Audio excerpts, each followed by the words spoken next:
sabrás, nunca sabrás lo que es morir mil veces de ansiedad.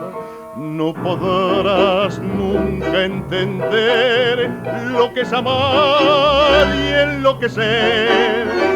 Tus labios que queman, tus besos que embriagan y que torturan mi razón ser, que me hace arder y que me enciende el pecho de pasión.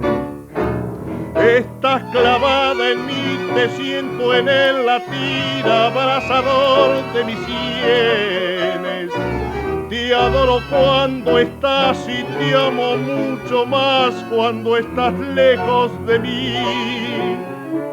Así te quiero, dulce vida de mi vida, así te siento sola mía, siempre mía.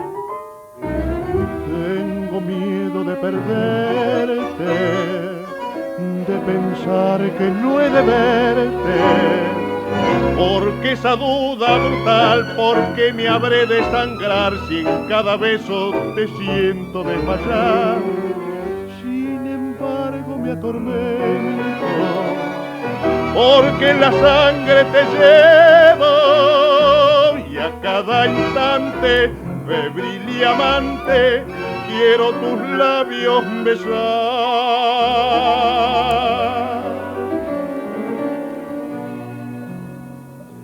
Que tendrás en tu mirar, que cuando a mí tus ojos levantas, siento arder en mi interior una voraz llama de amor.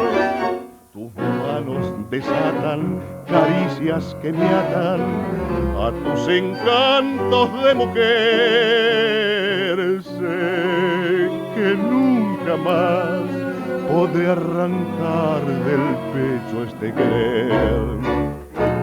Te quiero siempre así, estás clavada en mí como una daga en la carne, y ardiente y pasional, temblando de ansiedad.